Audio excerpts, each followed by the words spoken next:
Hi friends, fruit custard எப்படி செய்கிறதுன்னு பார்க்கலாம் வாங்க.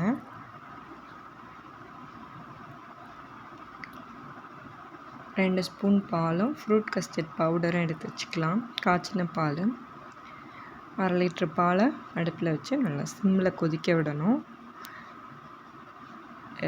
3 ஸ்பூன் பாலில் 3 ஸ்பூன் கஸ்டர்ட் பவுடர் மிக்ஸ் பண்ணி நல்லா கட்டி இல்லாமல் கரைச்சி வச்சுக்கலாம்.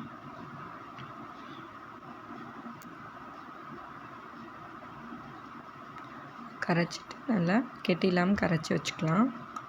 பால் நல்லா சுண்ட காயணும். 1/4 கப் சர்க்கரை எடுத்து வச்சுக்கலாம். பால் நல்லா கொதிக்கணும்.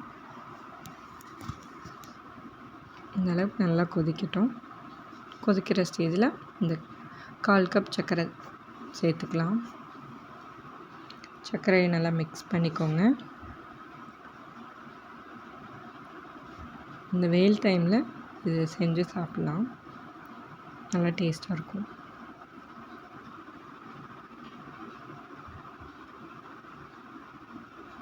சர்க்கரை நல்லா கரைஞ்ச உடனே நம்ம மிக்ஸ் பண்ணி வச்சுருக்கிற கஸ்டர்ட் பவுடர் அதை சேர்த்திக்கலாம்.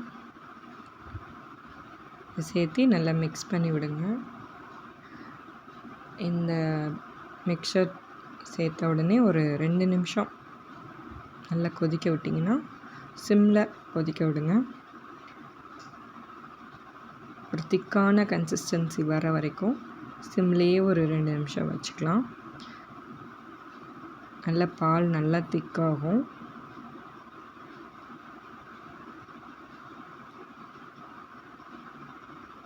நல்ல திக்கான ஸ்டேஜில் அடுப்பை ஆஃப் பண்ணிக்கலாம். இந்த ஸ்டேஜ், இந்த கன்சிஸ்டன்சி நல்லாயிருக்கு.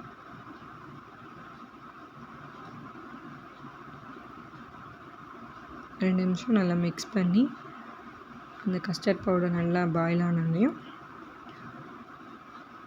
அடுப்பை ஆஃப் பண்ணிக்கலாம். கம்ப்ளீட்டாக ஆற வச்சிடணும். இதை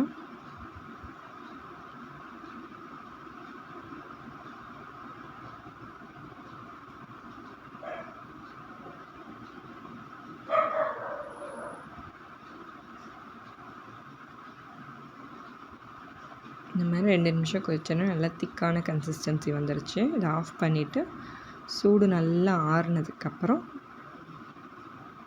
நம்ம ஃப்ரூட்ஸ்லாம் சேர்த்துக்கலாம். மாதுளம்பழமும் வாழைப்பழமும் நான் சேர்க்குறேன். என்ன பழம் இருந்தாலும் சேர்க்கலாம். கிரேப்ஸு, ஆப்பிள், இந்த மாதிரி எல்லாமே சேர்த்துக்கலாம். சேர்த்துட்டு இதை நல்லா ஒரு ஃப்ரிட்ஜில் ஒரு 2 மணி நேரம் வச்சிங்கன்னா நல்லா சில்லுன்னு திக்காகவும் இருக்கும், சில்லுன்னு இருக்கும். அப்புறம் சர்வ் பண்ணிக்கலாம்.